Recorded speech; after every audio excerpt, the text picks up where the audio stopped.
ہمارے یہاں بہت زیر بحث رہتا ہے، اور بالخصوص وہ لوگ جو اسلام پر اعتراض کرتے ہیں وہ یہ سوال پیش کرتے ہیں، اور مسلمان اس کے جواب میں کچھ بھی کہنے کی پوزیشن میں نہیں ہوتے۔ قرآن مجید میں اللہ تعالیٰ نے بالکل وضاحت سے کہا ہے کہ السارق والسارقۃ فاقطعوا ایدیہما، کہ چور مرد ہو یا عورت چوری کرے گا تو اس کے ہاتھ کاٹ دیے جائیں گے۔ ایک مسلمان جب یہ بات سنتا ہے تو وہ بڑا حیران پریشان ہو جاتا ہے کہ موجودہ دور کے اندر اس وقت جرم کے پیچھے کیا محرکات ہیں، اس پر گفتگو ہو رہی ہے، اور مجرم کی ریہیبلیٹیشن پہ دنیا کام کر رہی ہے، اور اسلام کہتا ہے کہ چور کے ہاتھ کاٹ دیے جائیں گے۔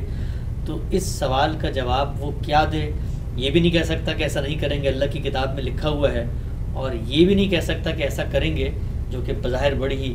وحشتناک قسم کی ایک سزا معلوم ہوتی ہے۔ سوال میرا آپ سے آج یہ ہے کہ کیسے مسلمان اس بات کو سمجھیں اور دنیا کے اندر جو ان پر اعتراضات ہوتے ہیں اس حوالے سے ان کو ڈیفینڈ کر سکیں۔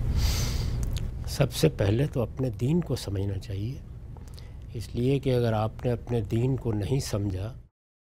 اور آپ یہ نہیں جانتے کہ اسلام کیا ہے، آپ اس بات سے واقف نہیں ہیں کہ اللہ تعالیٰ نے اپنی شریعت کیوں دی ہے،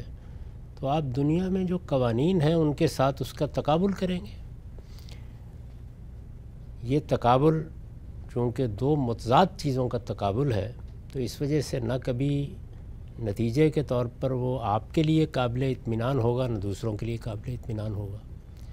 تو اس میں سب سے پہلی اور بنیادی بات یہ سمجھنی چاہیے کہ ایک چیز ریاستی قانون ہے، یہ قانون لوگوں کی مصلحت کو سامنے رکھ کے بنایا جاتا ہے۔ اگر آپ غور کریں تو بجائے خود ریاست اسی مصلحت سے پیدا ہوئی ہے، یعنی ہمیں کیا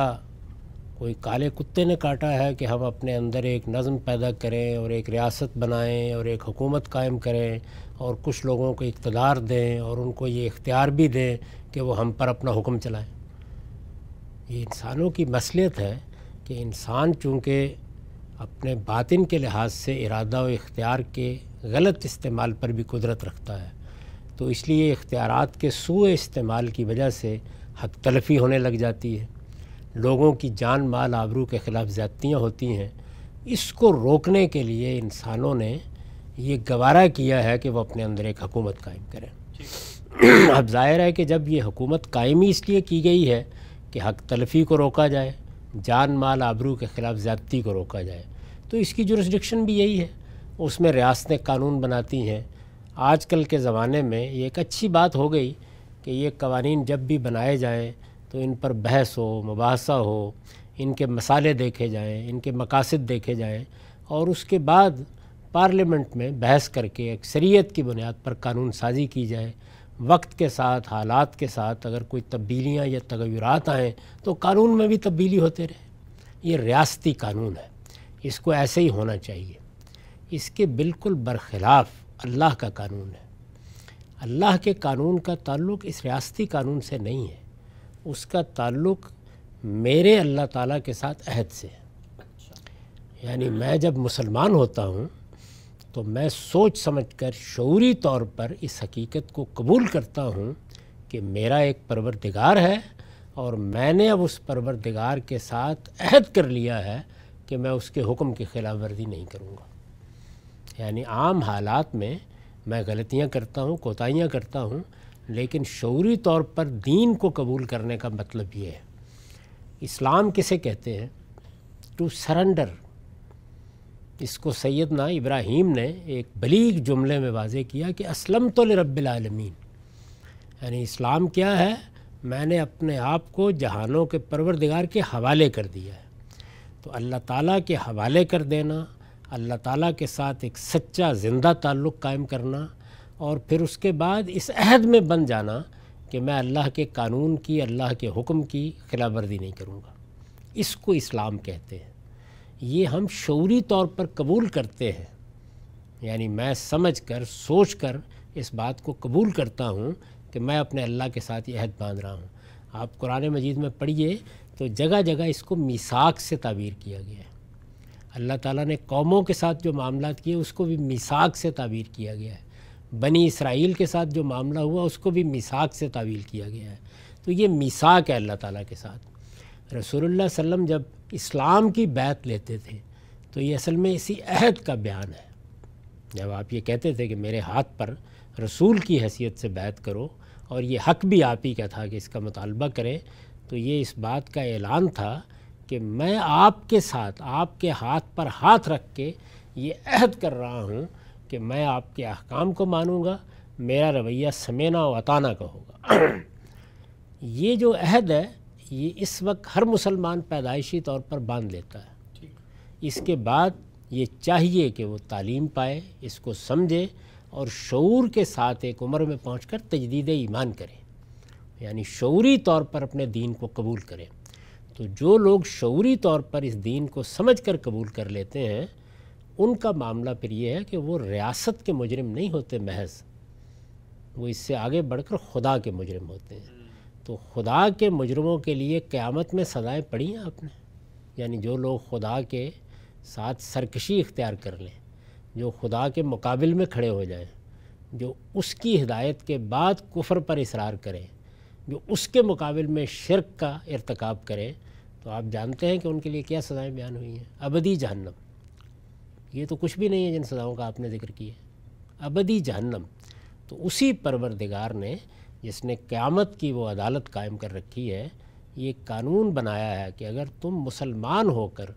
دین کو شعوری طور پر قبول کر کے پھر چوری جیسے جرم کا ارتکاب کرو گے، تو یہ محض چوری کی سزا نہیں ہے، بلکہ اللہ تعالیٰ کے ساتھ عہد باندھ کر پھر چوری کا ارتکاب کرنے کی سزا ہے۔ یہ محض زنا کی سزا نہیں ہے، یہ اللہ تعالیٰ کے ساتھ شعوری طور پر عہد اطاعت باندھ کر پھر بدکاری کا ارتکاب کرنے کی سزا ہے۔ تو اس وجہ سے یہ سزائیں سخت بھی ہیں، عبرتناک بھی ہیں، اس کو خود قرآن نے واضح کر دیا ہے۔ ان کا وہ مقصد ہی نہیں ہے کہ جو ریاست میں سزاؤں کا ہوتا ہے۔ ریاست میں آپ سزائیں دیتے ہیں، مجرموں کی اصلاح کرتے ہیں، ان کی تربیت کا اہتمام کرتے ہیں، یہ سارے کام مسلمانوں کی ریاستیں بھی کریں گی اور عام حالات میں یہی قوانین ہوں گے، لیکن جن لوگوں نے شعوری طور پر اللہ کے دین کو قبول کیا ہے، وہ جب ان جرائم کا، جان کے خلاف جرائم، مال کے خلاف جرائم، آبرو کے خلاف جرائم، تین ہی بنیادی چیزیں ہیں، وہ جب ان میں ان جرائم کا ارتکاب کریں گے تو اگر ان کے پاس کوئی عذر نہیں ہے، وہ کسی رعایت کے مستحق نہیں ہے، ہر لحاظ سے پورے شعور کے ساتھ انہوں نے اس جرم کا ارتکاب کیا ہے، تو پھر اللہ تعالیٰ کہتے ہیں کہ جو سزا آخرت میں ملنی ہے اس سے پہلے میری طرف سے دنیا میں ان کو عبرت بنا دیا جائے۔ آپ وہ آیت پڑھیے جس میں چوری کی سزا بیان ہوئی ہے، اس میں یہ نہیں کہا گیا کہ یہ چوری کو روکنے کے لیے ہے، میں جزاءً بما کسبا نکالم من اللہ، یہ اصل میں اللہ تعالیٰ کے ساتھ عہد اطاعت باندھ کر جس جرم کا اس نے ارتکاب کیا ہے اس کی جزا بھی ہے اور اللہ کی طرف سے عذاب ہے اس کے اوپر۔ اسی طریقے سے اگر آپ زنا کی سزا کے بارے میں سورہ نور کے شروع میں پڑھیں گے تو اسے عذاب سے تعبیر کیا ہے۔ تو یہ در حقیقت اللہ تعالیٰ کے غضب کا اظہار ہے اس بندے پر جس نے اللہ کو مانا، اس کے رسول کو مانا اور شعوری طور پر مان کر پھر اتنے بڑے جرم کا ارتکاب کر لیا۔ تو اس لیے ان کو ریاستی سزاؤں کی طرف دیکھنا، اس کو دنیاوی سزاؤں کی طرف دیکھنا، یہ اپنے دین کو نہ سمجھنے کے مترادف ہے۔ چنانچہ یہ سزائیں کن کو دی جائیں گی؟ جن کے پاس نہ جرم کی نوعیت کے لحاظ سے کوئی عذر ہوگا،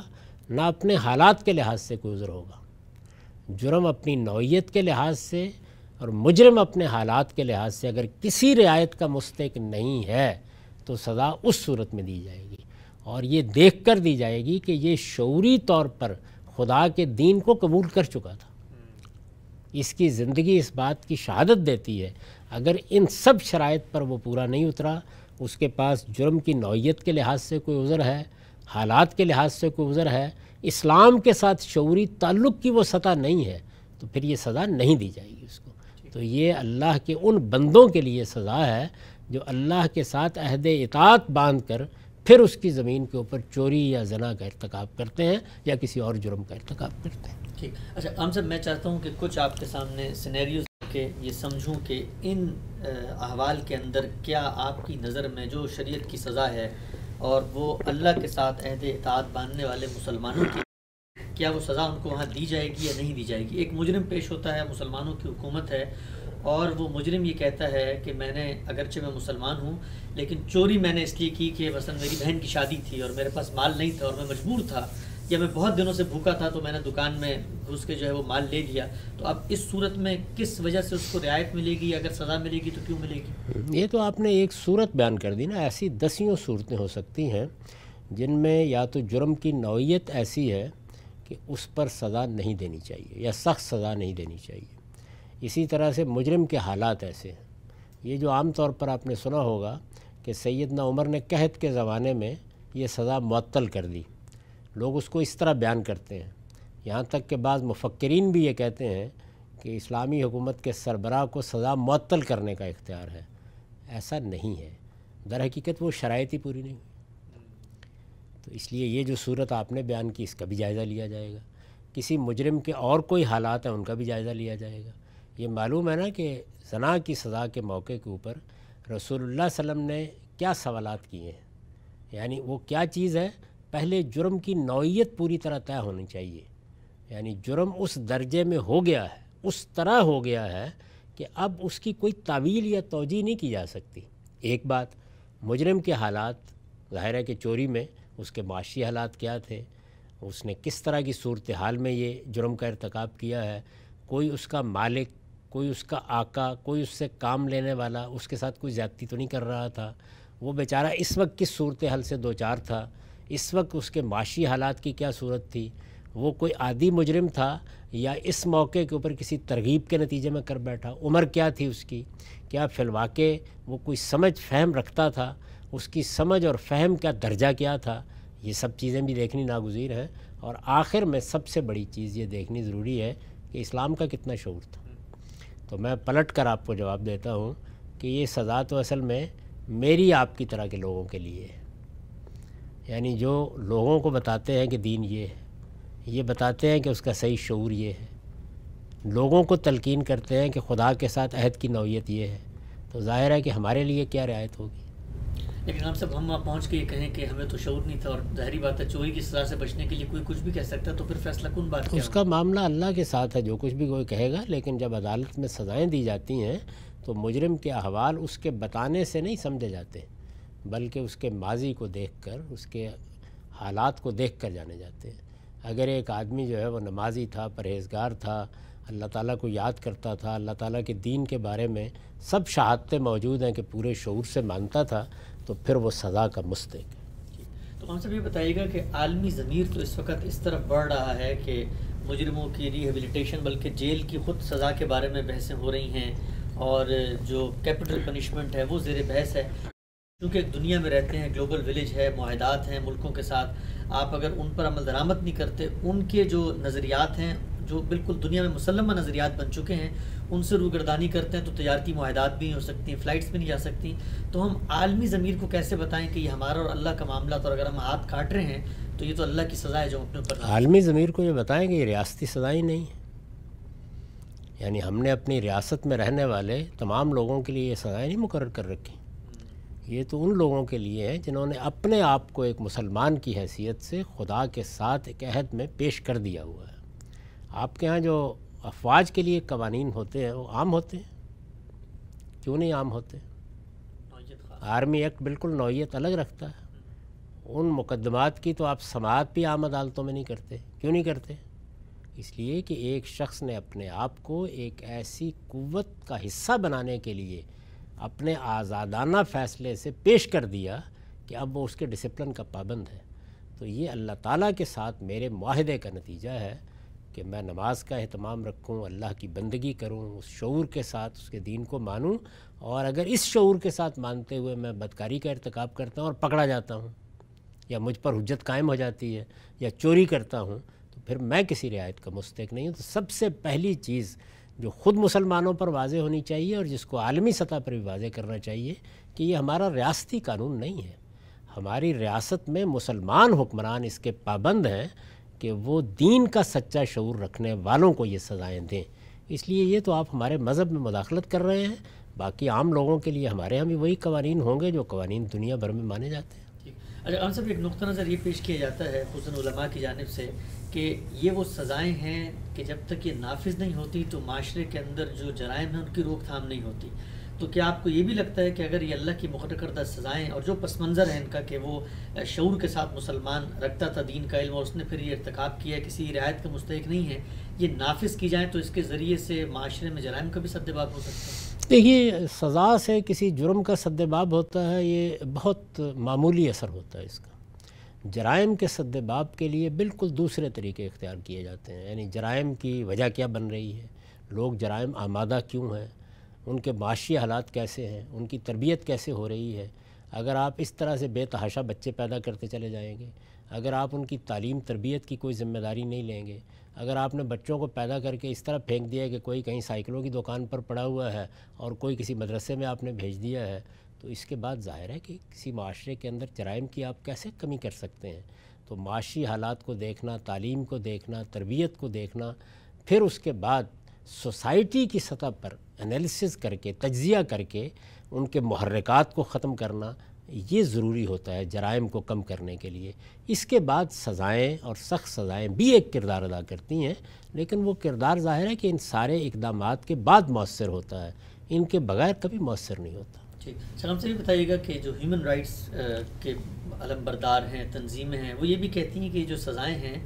اس کا جو اثر ہے وہ تو مجرم کے خاندان، اس کے بچوں پر ہو رہا ہوتا ہے. تو اگر آپ نے ایک شخص کے ہاتھ کاٹ دیے تو وہ نہ کمانے کے قابل رہا، اب اس کے بیوی بچے بھی محتاج ہیں، گویا کہ سوسائٹی کے اندر آپ نے ایک تخریب پیدا کی ہے. تو سزا تو بندے کو ملنی چاہیے تھی، لیکن وہ ایسے ملی کہ اس کے پورے خاندان اور اس کے بچے بھی اس کی زد میں. وہ اگر سچا مسلمان تھا تو اس کو ہمیشہ متنبہ رہنا چاہیے کہ اسے یہ جرم نہیں کرنا چاہیے تھا. اور دوسرے یہ کہ یہ کیا استدلال ہے،